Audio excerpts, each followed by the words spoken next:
बारिश और बदलते मौसम से बढ़ी अस्थमा के मरीजों की मुश्किलें।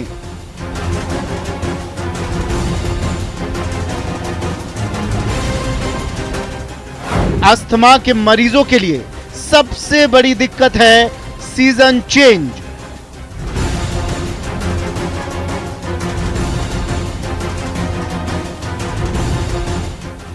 बदलते मौसम में अस्थमा के मरीजों की बढ़ जाती है सांस संबंधी परेशानियां।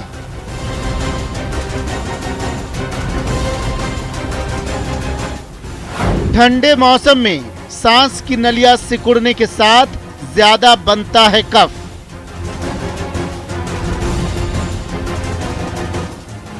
तापमान में कमी आने से अस्थमा हो जाता है प्रभावी।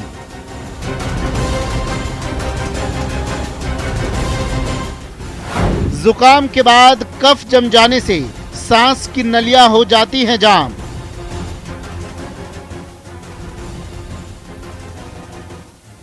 अस्थमा के मरीज डाइट का रखें पूरा ध्यान।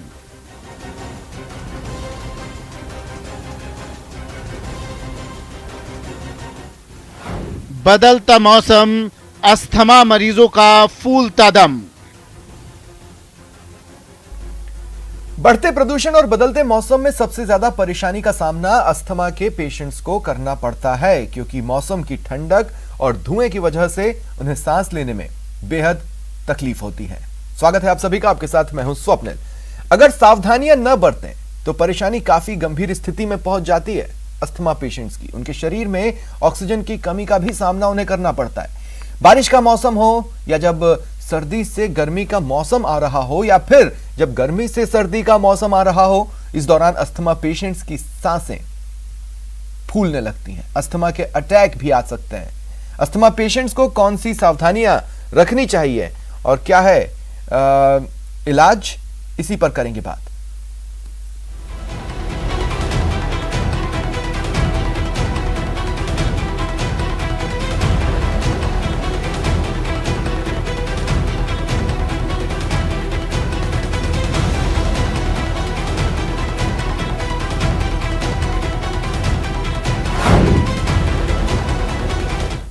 और मेरे साथ जो मेडिकल एक्सपर्ट्स आज जुड़ रहे हैं, आपको इंट्रोड्यूस करवा देता हूं। Doctor Sameer Bhati public health expert हैं और doctor Kulbir Singh chest specialist हैं। आप सभी का स्वागत है न्यूज़ 18 राजस्थान पर। डॉक्टर कुलबीर, आपसे शुरुआत करना चाहता हूं।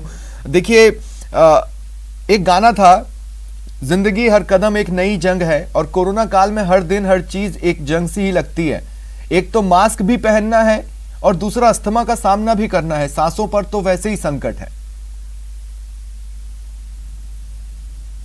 आप जानते हैं कि मौसम बदल रहा है, बारिश का जो मौसम चल रहा है, इसमें अस्थमा और एलर्जी के पेशेंट को काफ़ी दिक्कत का सामना करना पड़ता है, क्योंकि जगह जगह प्रदूषण बहुत ज़्यादा है और जो भी फूल के परागण होते हैं वो हवा में आते हैं, उनसे भी मरीजों को काफ़ी दिक्कत होती है। सांस लेने में दिक्कत होती है, एलर्जी होती है। ऐसे जो मरीज हैं, जो अस्थमा के मरीज हैं, उनको सुबह सुबह मॉर्निंग वॉक जाते टाइम जहाँ फूल ज़्यादा है, जहाँ बाग है, वहाँ पे थोड़ा ध्यान रखना चाहिए, क्योंकि फूल और जब बागों में जो फूलों के परागण होते हैं वो सुबह के टाइम निकलते हैं, हवा में उनका स्तर ज़्यादा होता है और उससे भी मॉर्निंग वॉक से भी अस्थमा बढ़ सकता है। धूल मिट्टी जहाँ पोल्यूशन है वो भी अस्थमा को बढ़ाता है, और एसिडिटी, जिनके एसिडिटी की ज़्यादा समस्या है, वो भी, उनको भी अस्थमा इस मौसम में ज़्यादा दिक्कत करता है। तो आपको इन चीज़ों का बचाव के लिए सबसे अच्छा है कि मास्क लगा के रखें। ऐसी कहीं भी प्रदूषण वाली जगह में जाएं तो मास्क पहन के। लेकिन क्या मास्क लगाने से डॉक्टर कुलबीर प्रॉब्लम नहीं होगी सांस लेने में?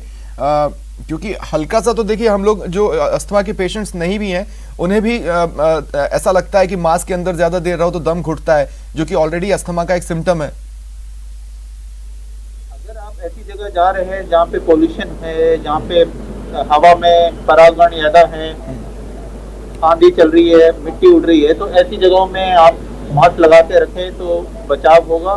और नियमित रूप से अगर आप अपनी दवाई ले रहे हैं, ब्रोंकोडायलेटर्स ले रहे हैं, फॉर्मेट्रॉल ब्यूटेनाइड कॉम्बिनेशन ले रहे हैं, मॉन्टेलिकॉल सेट्रिजिन ले रहे हैं, तो आपको ये अटैक नहीं आएगा। तो अस्थमा के उन्हीं मरीजों को अटैक आता है जो अपनी दवा नहीं लेते। ठीक है, मैं आगे आपके पास आता हूं डॉक्टर कुलबीर। डॉक्टर समीर, मैं आपके पास आ रहा हूं। देखिए एग्जैक्टली अस्थमा का मूल कारण क्या है ये कह पाना तो बहुत मुश्किल होता है।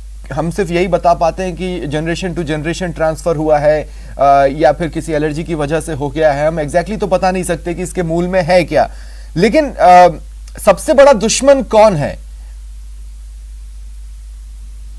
जी बिल्कुल, जैसे अभी आपने बिल्कुल सही बताया कि हर दिन एक नई चुनौती होती है।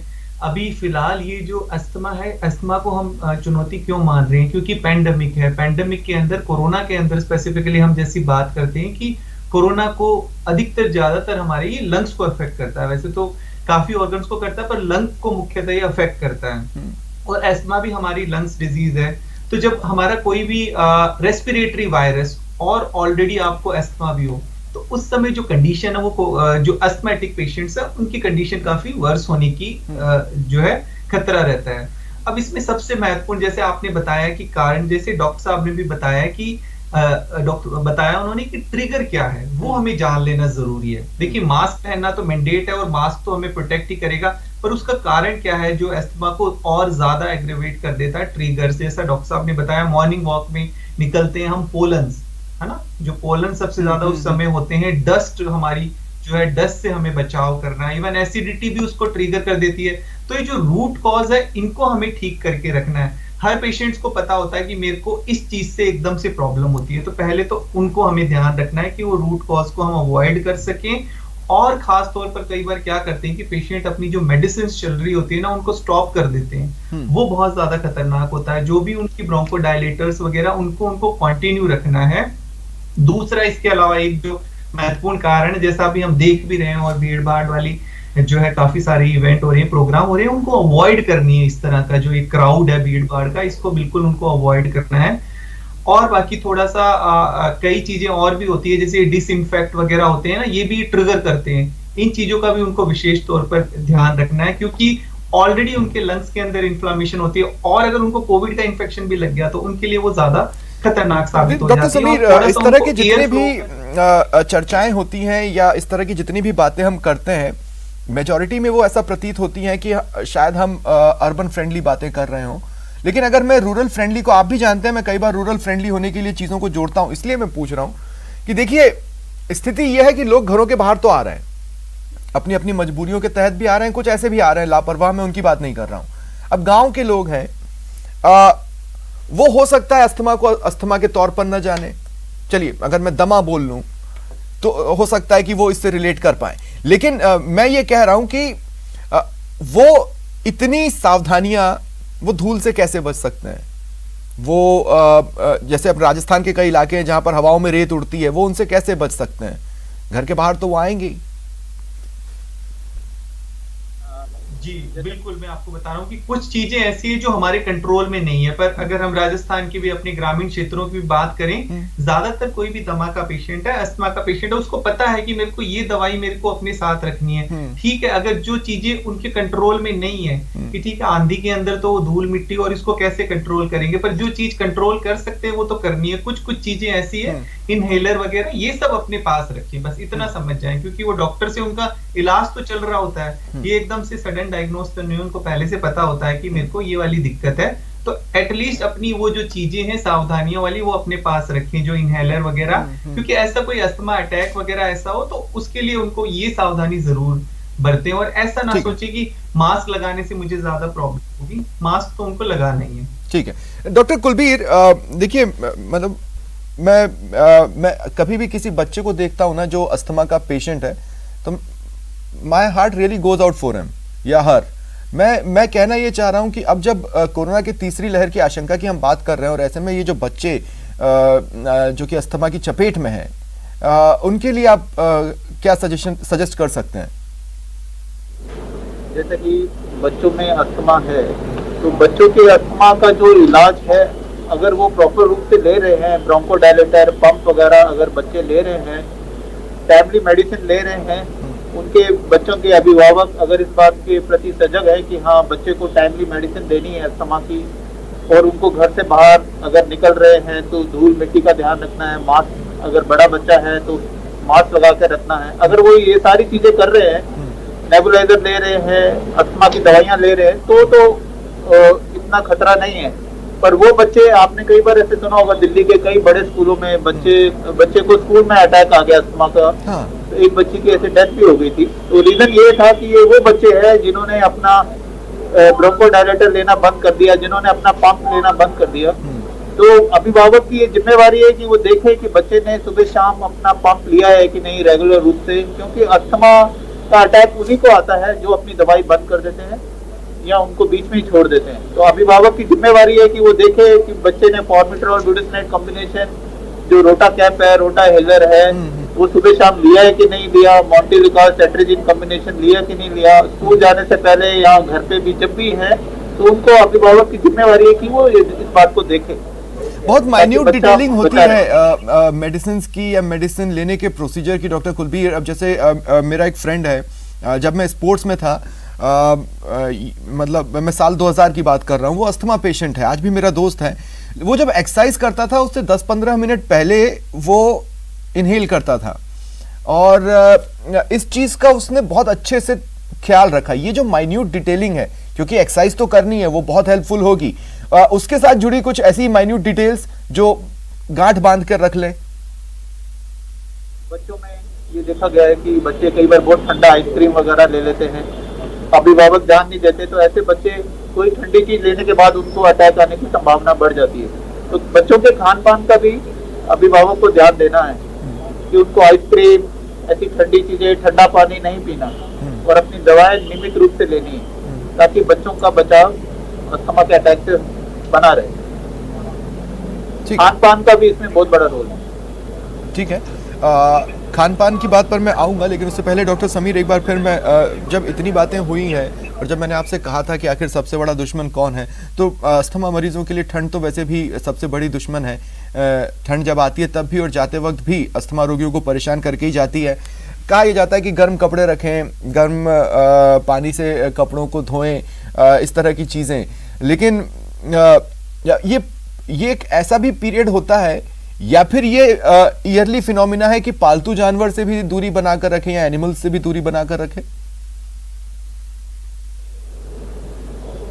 इस पे बात करते हैं तो काफी सारे पेशेंट्स हैं स्पेसिफिकली एलर्जिक होते हैं, इवन डॉग डेंडर्स वगैरह से, आपके पालतू जो जानवर है उन लोगों से भी उनको एलर्जी रहती है। जैसे हमने बताया ना कि जो ट्रिगर करता है कई चीजें, अभी डॉक्टर साहब ने बताया कि कईयों को आइसक्रीम या कोल्ड चीजें एकदम से बहुत ज्यादा ट्रिगर करेगी। काफी सारे लोगों में हमने देखा है कि विंटर्स के अंदर उनको सर्दियां शुरू होते ही बहुत ज्यादा प्रॉब्लम शुरू हो जाती है। स्पेसिफिकली मैं अगर मेट्रोपॉलिटन सिटीज की बात करूं तो वहां पर अलग तरह से, अगर राजस्थान में भी हम बड़े शहरों जैसे जयपुर, जोधपुर और इनकी बात करेंगे तो यहाँ पर एक अलग तरह का ट्रेंड देखा जाता है, और गाँव के अंदर अलग, क्योंकि वहां पर जो पोल्यूशन लेवल है वो एकदम से सडन इंक्रीज हो जाता है। तो उनके लिए वो जो पोल्यूशन लेवल एकदम से इंक्रीज हो जाए होते ही वो ट्रिगर हो जाता है काफी ज्यादा पॉइंट। तो इसलिए बहुत सारे कई जो ट्रिगर है वो थोड़ा सा उनके अंदर जान लेना जरूरी है। गांव के अंदर हमने बहुत ज्यादा जो एनिमल्स वगैरह और इनसे उनको नहीं देखी है, शहरों के अंदर हमने देखी है कि नहीं, कुछ डॉग जो घर में रखा है, पेट रखा है, उससे भी उनको जो है वो भी एक ट्रिगर पॉइंट उनके लिए हो जाता है और अस्थमा अटैक का। हाँ, बट सबसे महत्वपूर्ण बात, जैसा डॉक्टर साहब ने बताया कि जो अपनी कंटिन्यू मेडिकेशंस पे रखते हैं, पूरी चीजों को फॉलो करते हैं, उनमें बहुत ज्यादा इस तरह की प्रॉब्लम नहीं देखी जाती। अब मैं देखिए, इस चर्चा से थोड़ी देर पहले ही जब आपको हमारी टीम जोड़ रही थी, उस वक्त मैं अपनी टीम से बातचीत कर रहा था कि एसी आज काफी तेज है, अस्थमा पेशेंट्स तो एयर कंडीशन का उपयोग कैसा करें कैसा ना करें ये तो उनको पहले ही बता दिया गया है। लेकिन इसी बातचीत के दौरान जैसे ही ठंड शुरू हुई तो आइसक्रीम खाने का मन करने लगा। तो ये मौसम के साथ कुछ चीज़ें आती हैं और खाने का मन करता है, लेकिन उन चीज़ों को कंट्रोल भी करना है, जैसे कि खान पान की बात मेरे दोनों ही मेडिकल एक्सपर्ट कर रहे हैं। डॉक्टर समीर, क्या खाएं क्या ना खाएं? जी बिल्कुल, इस तरह की कई चीजें हमें बाहर की चीजों को जितना हो सके उनको अवॉइड करना है, ध्यान रखना है। कई बार वो भी बहुत बड़ा एक ट्रिगर बन जाती है। हाँ, ठंडी चीजें हमेशा एक ट्रिगर पॉइंट होती है कि जैसे आइसक्रीम हो गई या और भी कोई चीज ठंडा, हम एकदम से ठंडा पानी पी रहे हैं, ये सब चीजें भी कई बार ट्रिगर करती है। तो आइस वाली चीजों को थोड़ा उनको स्पेसिफिकली अवॉइड करना है। कईयों में फ्राइड चीजें भी एकदम से उनके लिए ट्रिगर, तो बाहर की चीजें जितना हो सके घर में बनी हुई चीजों का वो सेवन करें। ठीक है। डॉक्टर कुलबीर, देखिए कई सारे घरेलू नुस्खे भी साथ साथ चलते हैं और मैंने कभी देखा नहीं किसी मेडिकल एक्सपर्ट को कि उन घरेलू नुस्खों को डिस्करेज करे। जैसे हनी को लेकर है, या हनी यानी शहद, आंवले को लेकर है, कुछ चीज़ें जो अस्थमा के पेशेंट्स हैं वो इन घरेलू नुस्खों को भी अपनाते हैं। उन्हें लेकर आप क्या कुछ कह सकते हैं? वो अपनाते रहें या फिर उसे डिस्करेज किए जाने की ज़रूरत है? क्या स्थिति है एग्जैक्टली? कुछ जो घरेलू नुस्खे अपना रहे हैं, जो सदियों से चले आ रहे हैं, जो घर के बड़े बुजुर्ग लोग बताते रहते हैं, उनका भी कुछ रोल है, पर इतना रोल नहीं है जितना कि आप समय पे जो मेडिसिन और जो समय पे आप जो बचाव है, जो आपकी जो ट्रिगर है, जो आपको ट्रिगर कर रही है चीजें, उनकी लिस्ट बना लेना है और उन ट्रिगर्स को अवॉइड करना है और टाइम पे दवाई लेनी है। इसके साथ कोई इम्यूनिटी बढ़ाने के लिए जैसे कोई आंवला देता है तो उससे क्या इम्यूनिटी बढ़ती है, और इम्यूनिटी बढ़ती है तो अपना जो अस्थमा है, अस्थमा के अटैक से बचाव होता है। जैसे आंवला है, आंवले में विटामिन सी है, ठीक है, तो ऐसी जो विटामिन सी से रिच चीजें हैं उनसे भी बच्चे की या जो भी पर्सन ले रहा है उसकी इम्यूनिटी बढ़ती है। तो ऐसे जो इम्यूनिटी बढ़ने से बार बार बीमार नहीं होते और बार बार खांसी जुकाम नहीं होता उनको, और बाद में वो अस्थमा के अटैक में नहीं बदलता। तो खान पान अच्छा होगा। आपने इम्यूनिटी शब्द इतनी बार बोला। देखिए डॉक्टर कुलबीर, हम लोग क्या है ना, बहुत सिंपल लोग हैं, मतलब x equal to Y, Y equal to Z, तो हम समझ जाते हैं कि x और z एक बराबर है। मैं इसलिए पूछ रहा हूँ, हमने जो कोरोना का वैक्सीनेशन लिया है वो हमारी इम्यूनिटी को बूस्ट करने के लिए लिया है, मतलब इनडायरेक्टली या डायरेक्टली भी वो बेसिकली अस्थमा पेशेंट्स के काम ही आएगा, जैसा आप कह रहे हैं उसके हिसाब से। हाँ, जो इंजेक्शन लगा है, जिसने कोविशील्ड लगा है या कोवैक्सीन लगा है, वो एक तरह से कोरोना के वायरस से उनको इन्फेक्शन से बचाएगा। तो वो कोरोना का जो वायरल इन्फेक्शन नहीं होगा तो फिर अस्थमा का अटैक भी प्रेसिपिटेट नहीं करेगा, क्योंकि वायरल इन्फेक्शन जो भी किसी पर्सन को होता है, तो अगर वो ऑलरेडी अस्थमेटिक बंदा है, वो अगर उसको कोविड हो जाए तो वो अस्थमा भी प्रेसिपिटेट हो जाता है वायरल इन्फेक्शन से। तो जो लोग जिनको वैक्सीन लगी हुई है, तो वो लोग एक तरह से प्रोटेक्टेड है, तो उनको ये अस्थमा का अटैक भी नहीं कम आने की संभावना है, बजाय कि उनके जो लोग अभी तो इतने स्टडीज का टाइम मिला ही नहीं है। ये बात बिल्कुल सही है। अभी तो वैक्सीन किस तरह से सपोर्ट करती है, किस तरह से अभी तो इसको लेकर और भी स्टडीज साथ ही साथ चल रही है, तो कहना मुश्किल है। मैंने तो सिंपल मैथ्स लगाने की कोशिश की थी। लेकिन डॉक्टर समीर, अगर ऐसा है कि उस इम्यूनिटी बूस्ट की वजह से अस्थमा पेशेंट्स अपने हालात से ज्यादा फाइट कर पाए, तो ये तो सोने पे सुहागा की स्थिति है। और इसी के साथ मैं अपने दर्शकों से भी कहना चाहता हूं कि अभी तक अगर वैक्सीन नहीं लिया है तो ठीक है, मैं फिलहाल इस चर्चा से इतर बात कह रहा हूं, तो कोरोना से बचाव के लिए तो जरूर ले लीजिए। हो सकता है उसका ये फायदा मिल जाए कि साल भर आपको अस्थमा से भी आपकी फाइट थोड़ी आसान हो जाए। डॉक्टर समीर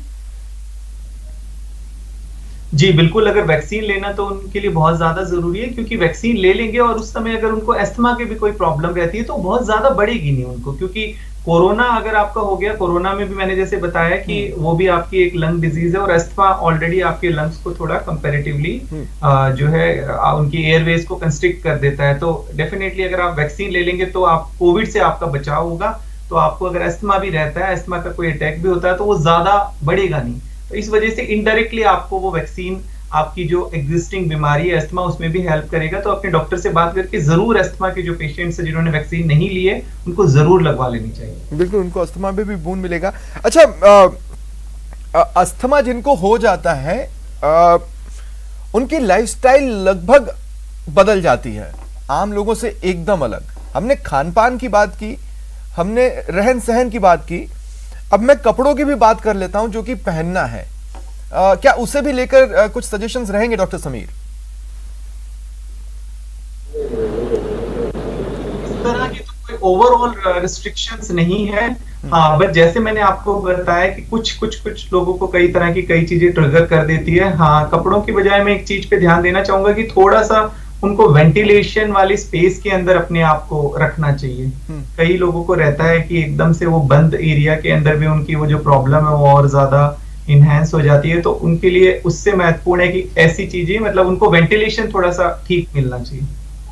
लेकिन जैसे ये मौसम बदलने के वक्त घर के दरवाजों और खिड़कियों को बंद रखने की बात जो कही जाती है, कि उसको बंद रखें, एयर कंडीशन का उपयोग करें, ये शायद उसी ओर इशारा है। डॉक्टर कुलबीर, आप अगर कुछ जोड़ पाएं। पार्डन, क्या कहना चाहते हैं? मैं ये कह रहा हूँ कि जैसा कि डॉक्टर समीर ने बताया कि प्रॉपर वेंटिलेशन में रहें। ऐसा ये कहा जाता है बार बार कि मौसम अगर बदल रहा हो तो उस वक्त घर के दरवाजों और खिड़कियों को बंद रखें, वेंटिलेशन का ध्यान रखें।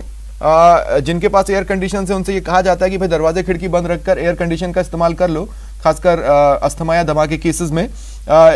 कुछ ऐड अगर इसमें आप करना चाहें तो। हाँ, वातावरण में जो भी पोलन परागण रहते हैं वो सुबह के टाइम ज्यादा होते हैं, और जब भी मौसम बदलता है उस टाइम भी परागण जो पोलन से हवा में ज्यादा मात्रा हो जाती है, तो उस टाइम जब भी मौसम बदलता है तब अस्थमा का अटैक आने की संभावना रहती है।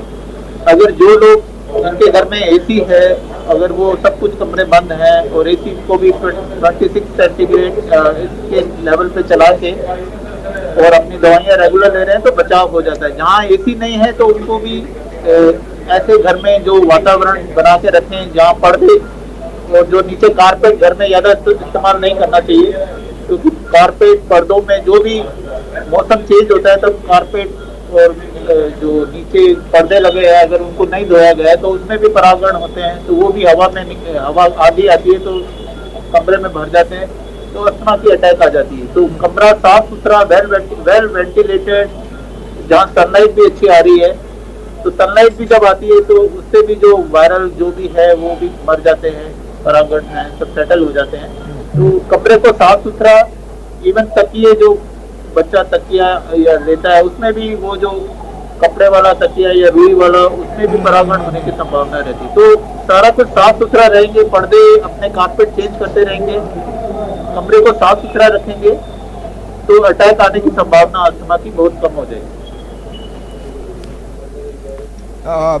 डॉक्टर समीर, मैं आपके पास आ रहा हूं। डॉक्टर समीर, देखिए मैं ये पूछना चाहता हूं कि ये जो कोरोना काल है और आगे जितने भी अंदेशे हैं, हो सकता है कि तीसरी लहर आए, हो सकता है फिर लॉकडाउन का सामना करना पड़े, हो सकता है न भी करना पड़े, लेकिन इस बीच कुछ स्टडीज हुई जिसने ये बताया कि भाई हवा थोड़ी साफ हुई है पहले की अपेक्षा।